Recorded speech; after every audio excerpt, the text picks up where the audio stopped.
Boa noite, irmãos. Ai, que horror. Boa noite, irmãos.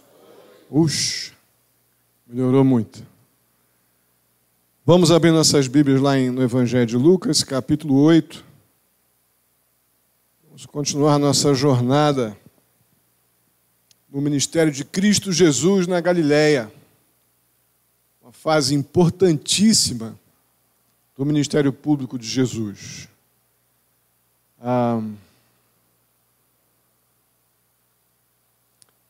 Semana passada nós falamos de um dia que começou para Jesus e os discípulos. Jesus no barco de um dos discípulos, ministrando em uma das margens, na margem ocidental da Galileia. Jesus ministrando na parte da manhã daquele dia. Um dia seguramente intenso de trabalho, um dia de, possivelmente, de muita conversa entre os discípulos de Jesus, muita ministração dos discípulos de Jesus a todo o povo que se reunia ali na praia para ouvir os seus ensinos. Chegando ao final daquele dia, o Senhor Jesus pede aos discípulos para atravessar o Mar da Galileia. E eles fizeram isso. Os versos 22 a 25, nós vimos isso na semana passada. E vimos também que nesse deslocamento noturno do Mar da Galileia, deu uma forte ventania, uma região muito propensa a tufões devido ao vale que se encontra ali, o Mar da Galileia.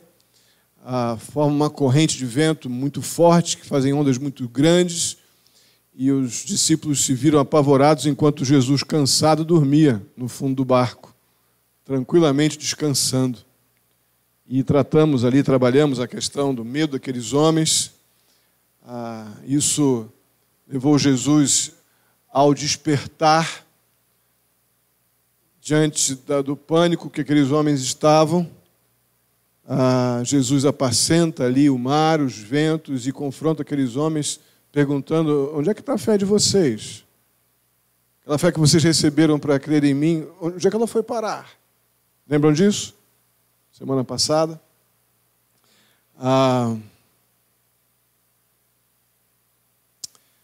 Agora, o Senhor Jesus, depois de todos esses acontecimentos, eu creio que no meio do grande mar, é um lago grande, mas é tão grande que é chamado de mar. Passada a tempestade, eles vão chegando na outra margem, então, acredito que já ao amanhecer, para onde eles estavam indo, desde a saída daquele lado da margem ocidental, parados pela tempestade, tendo acontecido todo aquele processo que vimos semana passada de confrontação do Senhor Jesus àqueles homens, e o ensino forte que o Senhor Jesus deu naquele momento sobre fé, aquilo que vimos semana passada também. O barco vai suavemente, agora no mar calminho, e embica, não tinha um coradouro ali, embica na areia. Imagino que os discípulos devem ter, chegamos, né? Obrigado, Paulo. A questão é que, eu creio que quase simultaneamente aos discípulos darem aquele ufa, finalmente chegamos em terra seca, Jesus salta do barco, e ao chegar na areia, o que ele vê? Ele imediatamente se depara com um homem vindo em sua direção. Este homem estava endemoniado.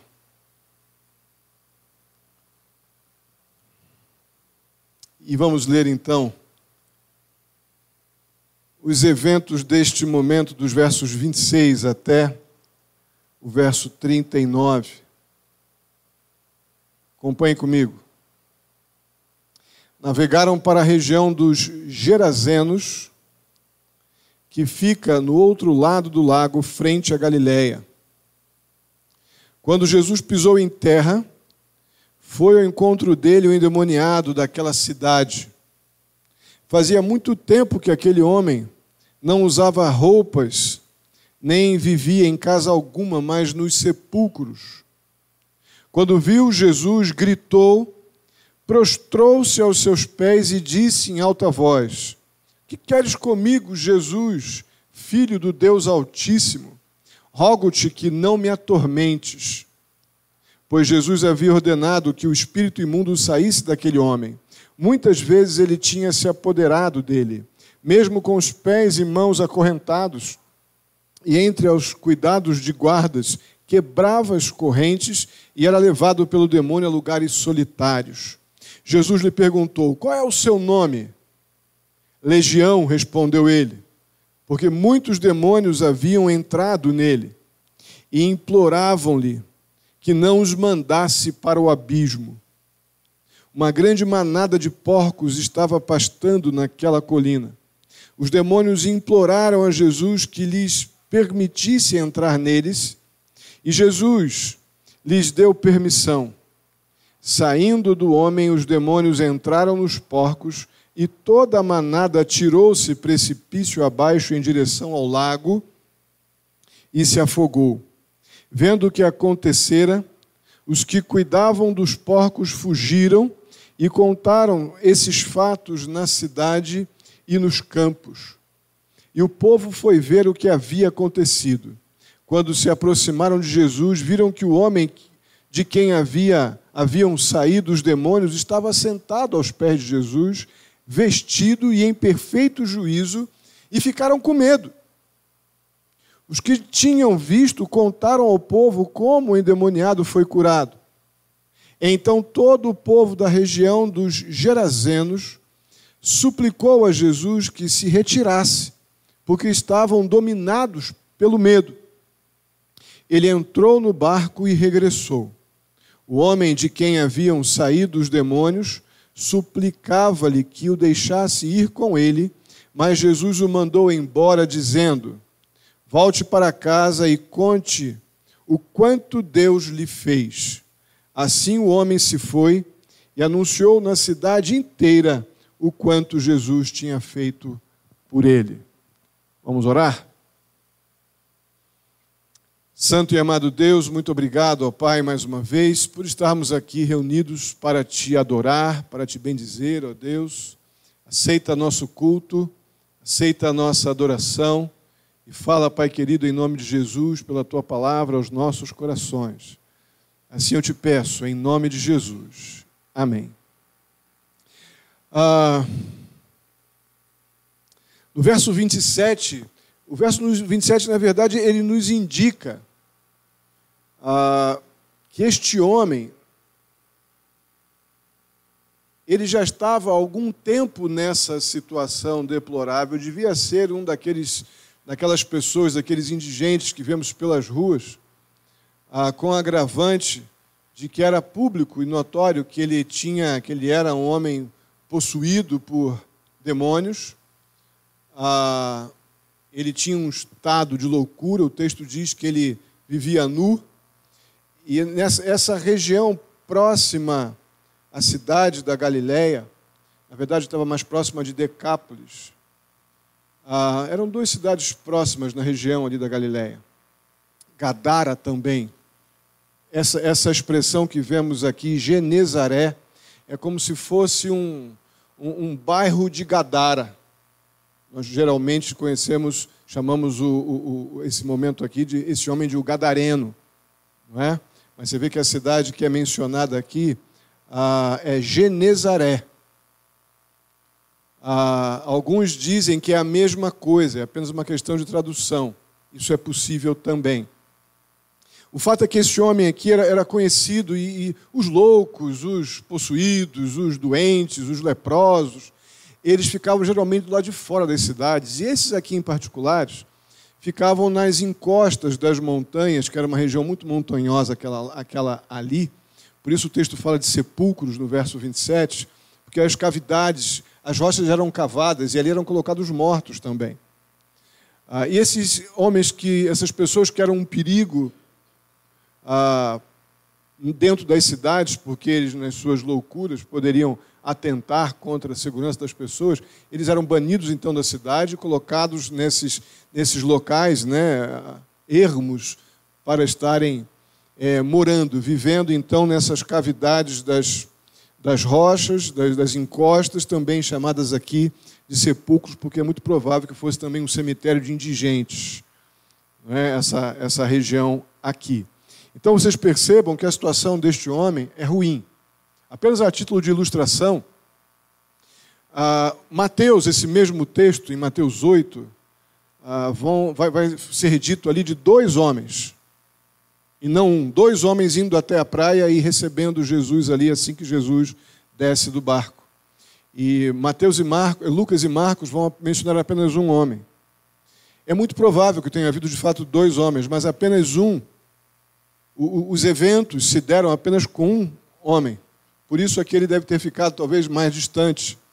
Mas Mateus, até pela riqueza de detalhes que vemos no estilo literário de Mateus, ele informa desses 2 personagens. Mas um deles se destacou, e esse, sem dúvida, é esse aqui mencionado. Mas esse homem, no verso 28, ele possesso, ele endemoniado. Ele, ao chegar na praia, Jesus descendo do barco, o texto diz que ele vai até Jesus e ele já enxerga Jesus o identificando imediatamente, o chamando de nada mais, nada menos de que Filho do Deus Altíssimo. Isso é muito interessante. A situação de uma pessoa possessa, endemoniada, o ser humano ali ele é apenas um recipiente, né? Então, ali, sem dúvida alguma, o homem possesso ele apenas transmite aquilo que os demônios ordenam naquela situação de estar aquele homem possuído por demônios. E Satanás, ele imediatamente faz uma declaração completamente messiânica sobre Jesus, que tanto gentios como judeus reconheceriam plenamente que estava falando daquele que foi anunciado no Antigo Testamento. O Filho do Deus Altíssimo.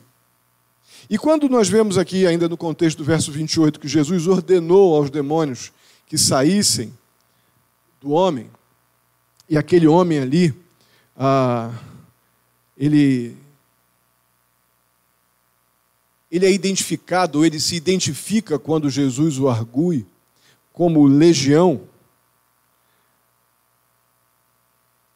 Inicia-se ali, eu não digo que seja uma conversa, mas começa a legião ou o demônio a falar, expor o seu medo, o seu pânico diante do Filho do Deus Altíssimo. É muito importante a gente destacar aqui o fato de que esse homem possesso, o texto diz que ele se prostrou, verso 28, prostrou-se aos pés do Senhor e em voz alta, então, disse, que queres comigo, Jesus, Filho de Deus Altíssimo, rogo-te que não me atormentes.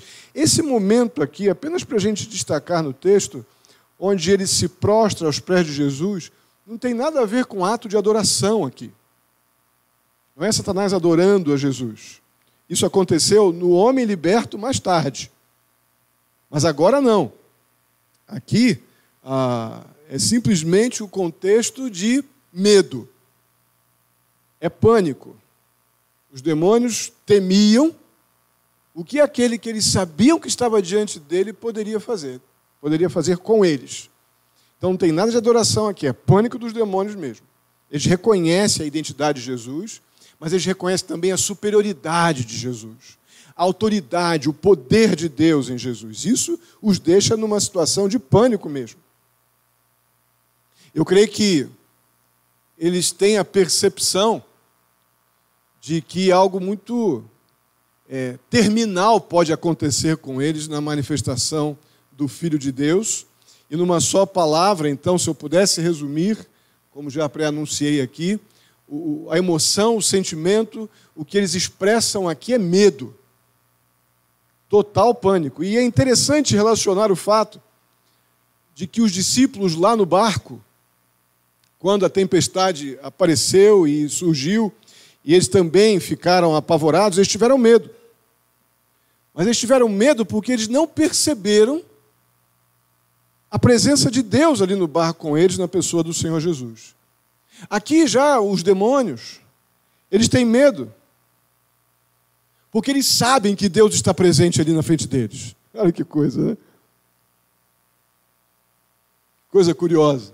Vamos falar muito de medo aqui, nessas ocorrências, principalmente nesse contexto de hoje. E o motivo deles estarem atormentados, como diz no final do verso 28, rogo-te que não me atormentes, o motivo é muito interessante. Eles têm medo do julgamento de Deus, porque os demônios sabem que serão julgados. Os demônios sabem que o dia deles é contado, a liberdade deles é temporária e vigiada. E sabem que essa manifestação do Filho de Deus é uma contagem regressiva para o fim da atuação de Satanás e seus demônios. Eles sabiam que a presença do Messias ali implicava na destruição deles. E me parece que Jesus os pegou de surpresa. Eles não esperavam que fosse algo tão rápido. O senhor já está aí? É o senhor que chegou? O senhor não veio antes da hora, não? Talvez alguma coisa assim estivesse acontecendo, uma certa confusão entre ali os principados e potestades daquele momento ali. O fato é de que essa legião foi na direção de Jesus, indicando em outras coisas o grande pavor, o grande medo dos demônios, uma confusão frenética, talvez causada pela presença inesperada do Filho de Deus, da manifestação do Messias, que eles sabem muito bem que seria, com isso, decretado, então, o fim da sua atuação demoníaca, né? Mas vamos pensar um pouquinho nesse termo legião, que Jesus faz questão de tornar claro, já aqui no verso 30. O Senhor Jesus ele faz questão de tornar claro, quando ele argue o homem endemoniado, com o objetivo de que, mas em particular, irmãos, a identificação legião, ela diz respeito para aquela cultura. Há um conhecimento público de que eram as legiões romanas compostas de 4 a 6 mil soldados de infantaria da legião romana, soldados da guarda pretoriana. Quando aquele demônio se identifica como legião, e o Senhor Jesus propositalmente o argue para que ele, então, anuncie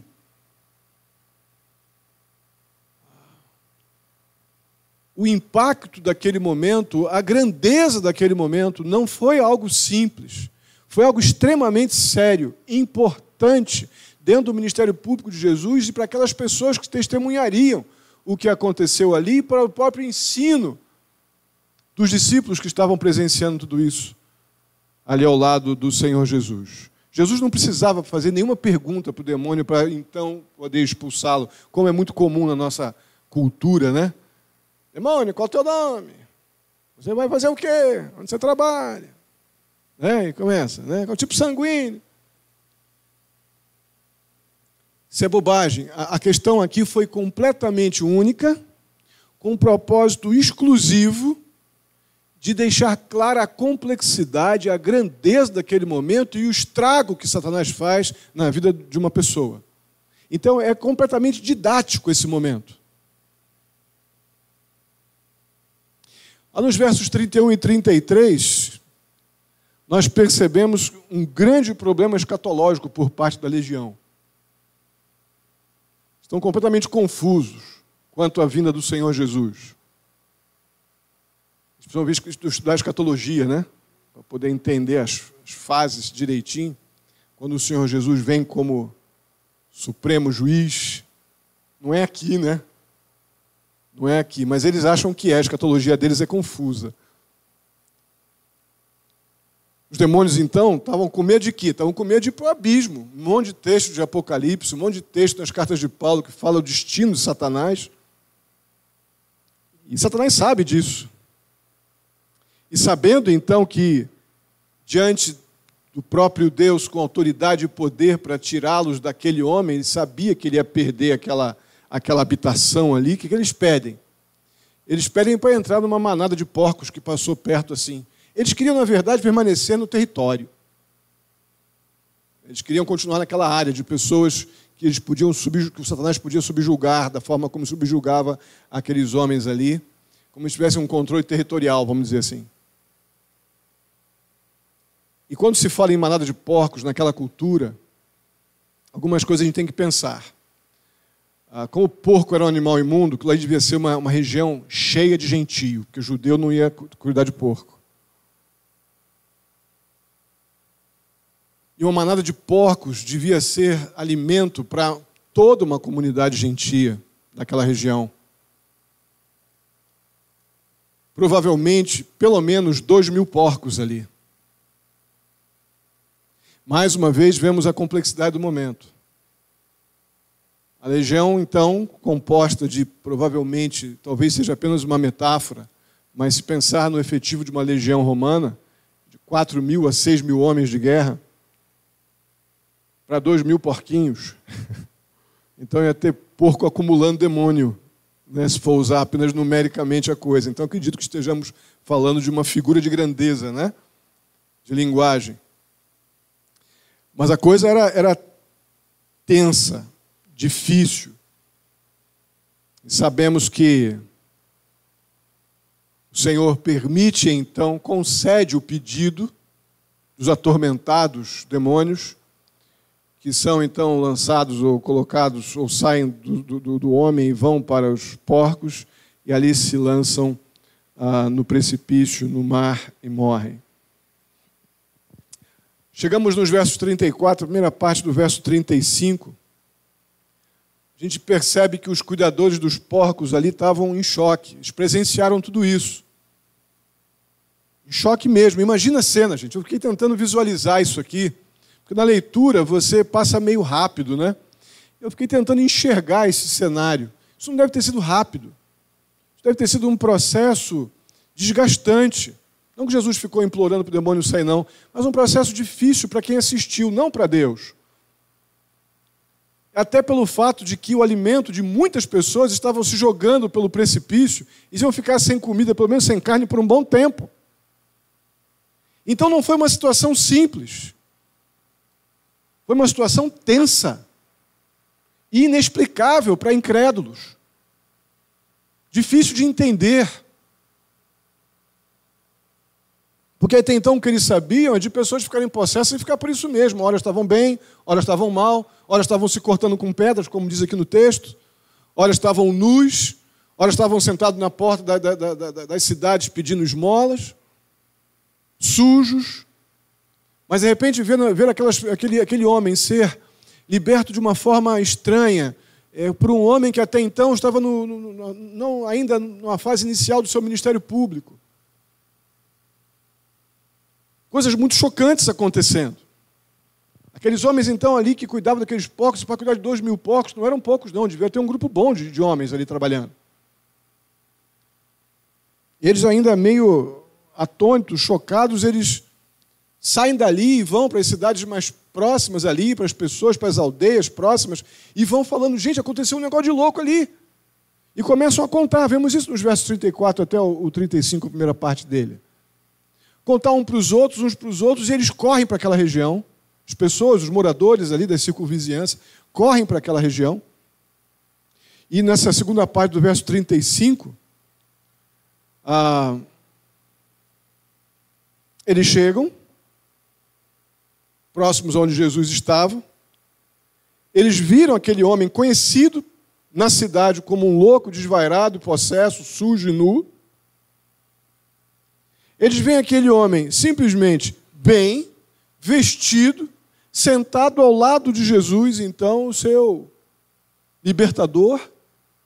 E eles olham para aquilo em choque, em crise.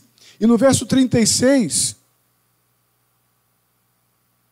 os que estavam ali e presenciaram tudo aquilo, eles surpreendentemente, pessoas do povo que viram, principalmente os que testemunharam ali em loco, Eles viram para Jesus e pedem para Jesus ir embora. Sai daqui. Sai da nossa cidade. Vai embora. No final do verso 37 diz: porque eles estavam dominados, mais uma vez, pelo medo. De novo, o medo entra em ação. Sai daqui. Irmãos, o dramático nesse momento é perceber que o medo da legião de demônios é do mesmo tipo do medo dos habitantes de Gerasa. Ou seja, medo do que o Senhor Jesus Cristo pode fazer e do seu poder. Medo de Deus. O que um homem como esse pode fazer? Vai embora daqui. Então os habitantes ímpios, incrédulos de Gadara, ou de Genezaré, né?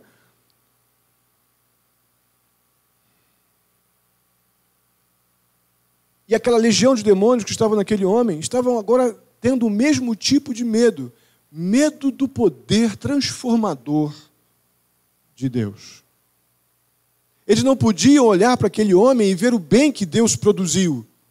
Mas eles olhavam apenas para aquele homem e olhavam para Jesus e temiam o que Jesus podia fazer. E o expulsam dali. Isso é chocante. Sabe por quê? Porque eles temeram que Jesus pudesse fazer a mesma coisa com eles. Mudá-los. Eles tiveram medo do bem que o Senhor Jesus faz na vida das pessoas. Em última análise, as pessoas temiam que a chegada do Senhor Jesus Cristo, um ser que vem como Deus encarnado, significasse uma mudança não apenas para as pessoas que estavam ali endemoniadas, mas para eles. Uma mudança que eles não queriam. Na verdade, eles não sentiam, julgavam que não precisavam mudar. Sabe algumas respostas que eu encontrei aqui? Encontrei respostas para aquelas pessoas que a gente evangeliza, testemunha. Convida a pessoa para vir ouvir a palavra de Deus. Sabemos que o poder da palavra de Deus, obra do Espírito Santo no coração do homem, transforma. E a pessoa simpaticamente diz que sim, mas nunca vem ouvir a palavra de Deus, ela não aceita o convite, ou simplesmente nos dá um não, eu não quero. Tem medo do que Deus possa fazer na sua vida. Como os demônios e como aquele povo incrédulo de Gadara. Que coisa, irmãos. Como esse texto é instrutivo. Chocante até. Aquelas pessoas queriam ficar daquele jeito. E Jesus ameaçou, uma expressão chamada status quo, ameaçou a coisa, é mexer na coisa, é tirar a coisa do seu jeito comum. Eles não queriam isso, deixa como está. Irmãos, se a essência do arrependimento é mudança, então a gente pode concluir que o arrependimento foi um pensamento repulsivo para aquelas pessoas. Qualquer possibilidade de se arrepender ou de mudar foi algo repulsivo. Eu não preciso. Eu estou bem. Eu não quero este homem que transforma as coisas desta forma aqui na nossa cidade, perto da gente. Sai daqui. Se a gente olhar, mais uma vez, comparando a legião e essas pessoas, a legião foi mais receptiva do que aquelas pessoas que ali chegaram e logo baniram Jesus. Que aquela legião de demônios reconheceu diante de quem eles estavam e temeram o poder dele. Isso é assustador, porque podemos nos ver de vez em quando na situação ou em situação semelhante à daquelas pessoas. Nós precisamos reconhecer que a resposta que aquela população, que as pessoas daquela região deram a Jesus, não foi uma exceção, foi a regra. Foi o padrão comum. Sabemos que continua bem próximo disso em nossos dias, rejeição que as pessoas têm à mensagem da cruz. Todas as pessoas, irmãos, que a gente tem um erro importante, quando a gente tenta se colocar numa posição de super-amorosos, ignorando afirmações bíblicas claríssimas, como, por exemplo, a pessoa não salva, ela é escrava de Satanás através da escravidão que o pecado gera.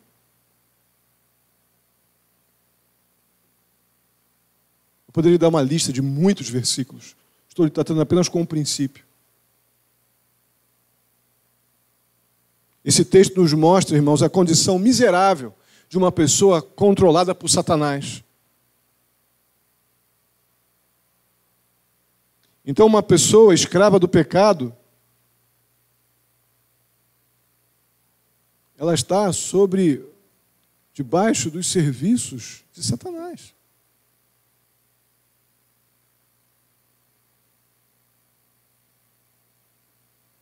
A Bíblia nos afirma que o não convertido é inimigo de Deus.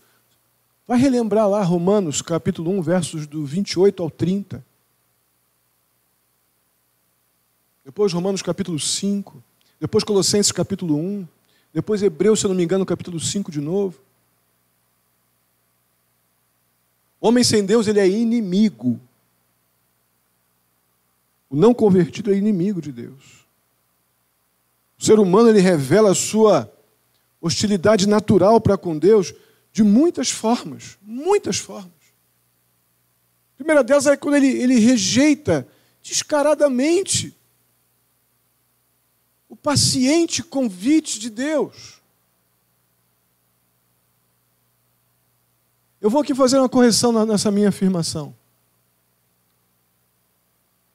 O nosso convite. Porque quando Deus chama pela sua graça irresistível o pecador morto, como a própria expressão que eu usei disse, é irresistível. Mas quantos e quantos convites, oportunidades de testemunharmos do amor de Deus, oportunidade da pessoa vir e ouvir da palavra do Senhor no momento que a gente se aproxima dela, quantas rejeições aos cuidados de Deus as pessoas ao nosso redor dão como se fosse uma coisa natural. O ser humano, ele revela a sua hostilidade natural a Deus quando ele tão naturalmente e simpaticamente rejeita sequer ouvir as boas novas do Evangelho. Quando, de uma forma talvez às vezes mais enfática, ele simplesmente não considera Deus digno de ser o único a ser adorado. Eu algumas vezes convidei uma pessoa para vir aqui na igreja. Já apresentei o Evangelho para ele, eu diretamente, ouviu muito educadamente, mas ao final disse assim para mim: Pastor Elcio, com todo respeito, respeitosissimamente, eu fico agradecido pelo que o senhor falou, pelas suas palavras, mas eu sou católico romano, minha mulher é católica romana, eu fui criado no católico romano, eu não vou a outro lugar que não seja na católica romana.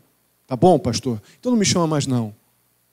Com toda educação, com uma gentileza muito grande, muito educado, sem nenhum tipo de ofensa, convictamente rejeitando, demonstrando toda a sua hostilidade natural contra o amor de Deus, a graça expressa através do Evangelho quando é pregado, em nome de um hábito, de uma religiosidade, de uma dedicação a um credo que ele considera então para ele natural, porque o homem natural, ele vai agir como homem natural. Tem homens naturais que não são convictos em nada no que diz respeito às suas crenças, mas tem um homem natural que tem suas convicções religiosas e são dedicados. E esse foi muito honesto comigo depois. Na verdade, eu já várias vezes falei, até que chegou um dia que ele me rachou comigo e fim de papo. Uma outra forma do ser humano mostrar a sua hostilidade natural contra Deus é simplesmente quando ele não o busca como o único Deus. A gente pergunta para uma pessoa, fala de uma pessoa sobre Deus, não, mas eu creio em Deus, mas crê numa lista enorme de outros semideuses. Então, quando eu simplesmente não creio em Deus de forma única e exclusiva, como Senhor e soberano, eu estou naturalmente revelando a minha hostilidade contra Deus. A gente tem uma tendência muito estranha de tentarmos ser mais amorosos do que Deus. Quando fazemos aquela afirmação biblicamente completamente equivocada, a pessoa é boa, ela é ótima, ela só não vai na igreja, não sei o quê. Se não é convertida, ela é inimiga de Deus e está em plena e natural hostilidade contra Deus. A condição dessa pessoa, biblicamente falando, é de escravidão ao pecado, e o senhor do pecado é Satanás.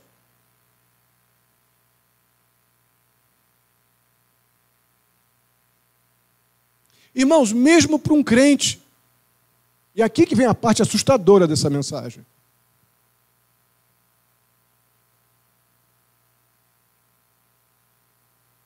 Mesmo uma pessoa salva por Jesus, às vezes está num culto, momento de prestar o nosso culto a Deus aqui, no momento da mensagem, dos louvores, ler a Bíblia, orar. Muitas vezes, para alguns ou para muitos, é um peso. Assumir alguma responsabilidade de serviço na obra do Senhor é um peso, é um fardo. Vai dizer para mim que isso não é uma hostilidade natural ao presente da salvação que recebemos em Jesus Cristo. Quando eu julgo que estar num culto... pastor está falando muito hoje. Às vezes, óbvio, eu falo meio demais mesmo, de vez em quando. Mas será que isso justifica eu deixar de honrar o Senhor com a minha adoração legítima, consciente, adoração que é devida a esse que eu creio que mandou Jesus da cruz morrer pelo meu pecado? Irmãos, quando nós, como crentes, estamos obstinados em alguma prática pecaminosa, a nossa tendência natural é fugir para o mais longe possível da presença de Deus. Porque eu não quero que a luz de Cristo, que a presença de Deus, que a palavra de Deus, que as coisas de Deus me confrontem, aí eu fujo de Deus. Eu tenho medo do que Deus significa. Eu tenho medo do que Deus representa. Eu tenho medo do que Deus pode fazer. Quando eu decido que tem práticas pecaminosas que são melhores do que um relacionamento de submissão a Deus e a sua palavra. Quando a palavra de Deus ela sai da nossa cabeça com uma velocidade absurda, a gente ouve, crê, e simplesmente como uma bola de ping-pong que bate ali e volta, depois não sei para onde ela foi se eu não prestar atenção. Vai dizer que isso não é uma forma de natural rejeição a Deus. Não é incomum, irmãos, nós nos opormos ao governo de Deus sobre a nossa vida. A gente simplesmente se recusar ao domínio de Deus sobre a nossa vida. Nossos corações ainda naturais, ainda redimidos, mas com o nosso potencial ainda de homens pecadores, nós muitas vezes nós não temos sequer um carinho especial para com o nosso Deus. A gente passa muito mais tempo tratando Deus como alguém que pode fazer alguma coisa por nós, do que como alguém que já fez tudo o que eu precisava.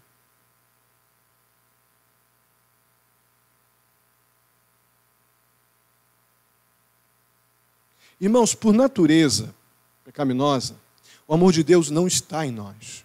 É Deus quem nos coloca, nós recebemos como Salvador o Senhor Jesus Cristo pela obra do Espírito Santo, nos convencendo do pecado, da justiça e do juízo. É Deus que coloca o amor dele em nós. Porque por natureza, o amor de Deus, o amor por Deus não está em nossas vidas. Mas pela graça de Deus nós fomos salvos por Jesus Cristo. Amém? Que bom. Nós amamos a Deus. Nós nascemos do Espírito de Deus e recebemos o amor de Deus em nossas vidas pela sua graça. Todas essas coisas são verdades espirituais que cremos, que confessamos como crentes no Senhor Jesus. Mas a gente precisa lembrar que em nossa conversão, o dia que Deus, pela sua graça, transformou a nossa história,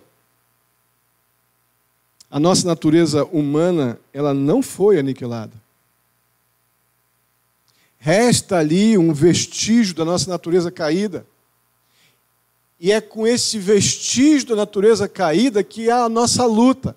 Lutamos exatamente contra este vestígio da natureza caída que ainda habita em nós. É aí que vem a luta da carne contra o espírito. Daí que vem a necessidade da santificação, que é esse processo diário de vencer o pecado que está ainda naquele vestígio, naquele resquício da natureza caída que ainda há na minha vida. Ainda existe um cantinho lá da minha alma que não se deleita em Deus, que tem prazer em outras coisas. E Deus pode me atrapalhar no desfrute do prazer desses cantinhos da minha alma, que esses cantinhos da minha alma requerem. Nós vemos aí a ação desses desejos produzidos por esses cantinhos da nossa alma. Nós vemos a ação disso quando a gente fica ali marcando passo num pecado que nós já identificamos, confessamos, mas não tomamos uma atitude prática de abandoná-lo. Nós vemos os resquícios desses cantinhos que afetam a minha alma ainda no que diz respeito ao deleite no Senhor, no nosso culto apático, numa teologia conformada e não reformada, uma teologia simplesmente amistosa, que dá o braço para todo mundo. Eu agora, antes de vir para cá, vi uma coisa que me chocou. Um colega meu, inteligente, um rapaz crente, aberto, já veio até aqui, já pregou aqui uma vez, muitos anos atrás. Pastor Eliel, da Assembleia de Deus. Ele apareceu lá num encarte grande, com várias lideranças religiosas, pais de santo, judeus, rabinos, sacerdotes islâmicos, como é que é o nome desse tipo, dessas pessoas? Sacerdotes islâmicos, eles são os esqueci. Enfim, todos os credos, tinha de tudo. E a chamada era a sétima caminhada da mãe Oxum do não sei o quê. Não estou lembrando o detalhe agora. Era o Sol da Paz. E ele lá, como um dos pregadores, um homem com um bom conteúdo bíblico e doutrinário, somos da mesma turma. Vai dizer que não está dentro do que está sendo dito aqui, que existe ainda um cantinho da alma que não se deleita plenamente em Deus. Eu tenho que satisfazer de alguma forma o meu ego. Eu tenho que satisfazer de alguma forma minhas paixões. E Deus pode me atrapalhar, então eu não quero Deus nisso. Eu digo que é para Deus, mas é para mim.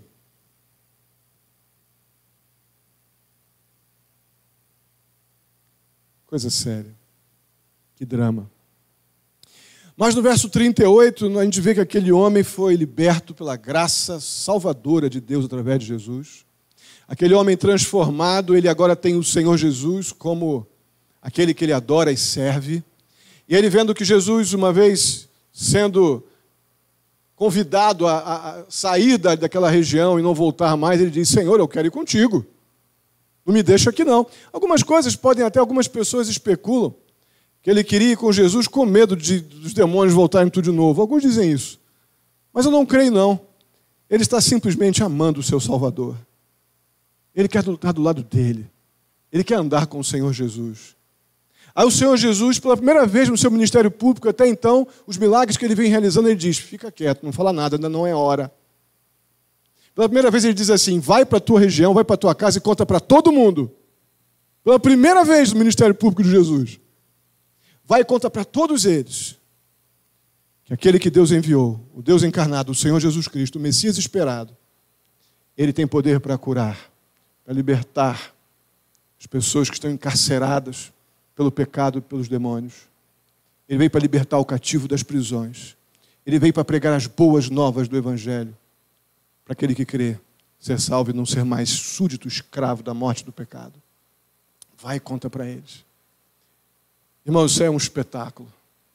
Mas ainda encontramos muitos, inclusive entre nós, que têm medo de um relacionamento profundo com Cristo, porque resquícios da sua alma ainda estão escravizados pelas paixões humanas, carnais e terrenas.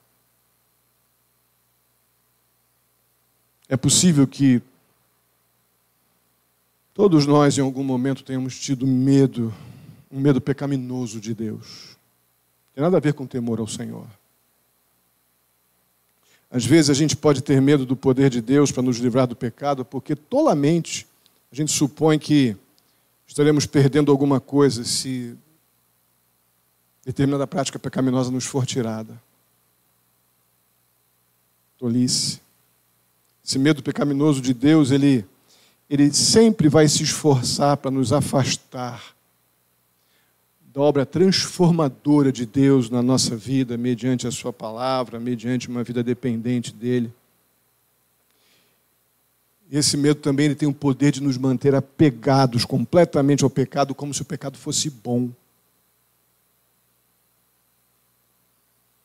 Nós precisamos ter muito cuidado com esse tipo de medo, que ele é comum na vida do incrédulo, mas na vida do salvo, temos que procurar lá o cantinho da nossa alma que ainda está tendo algum prazer na carne e sentenciá-lo à morte em nome de Jesus. Devemos ter um santo temor de Deus. Esse temor santo que nos faz recuar diante do pecado e nos atrai cada vez mais para querer andar ali pertinho do Senhor Jesus como este homem depois de liberto. Amém? Vamos ficar de pé. Vamos orar.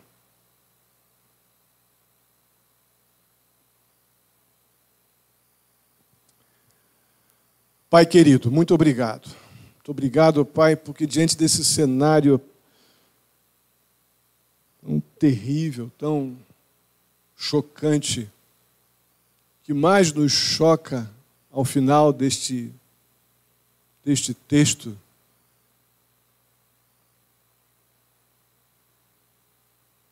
é a rejeição do ser humano ao teu amor. Por mais que Satanás venha com todo o poder, judiando da pessoa que não confessa a Ti como Senhor, isso é um drama, isso é dramático, porque sabemos quantas pessoas estão na sua religiosidade inútil, satisfazendo apenas os comandos do maligno. A gente se depara, ó Deus, com realidades tão duras que é das pessoas terem medo do Senhor pelo aquilo que o Senhor pode fazer em suas vidas. Que horror. Horror maior ainda é quando nós nos vemos num cenário que deveria apenas ser natural para o homem ainda sem Deus. Quando rejeitamos, ó Pai, a Tua total influência sobre a nossa história, porque tolamente achamos que podemos perder alguma coisa se deixarmos o pecado de lado. Tem misericórdia de nós, ó Deus, e enche-nos do temor ao Senhor.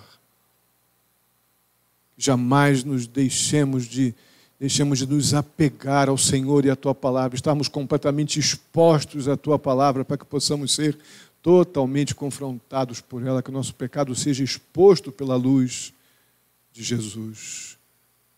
Ajuda-nos a confessar e trabalhar pelo abandono diariamente. Ó Pai querido, muito obrigado por tão grande salvação que um dia nos alcançou e que nos permite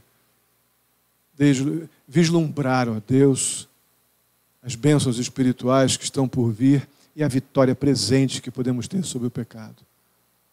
Assim eu te peço pela vida de cada um, ó Pai, ajuda-nos a querer estar com a nossa vida exposta à Tua palavra.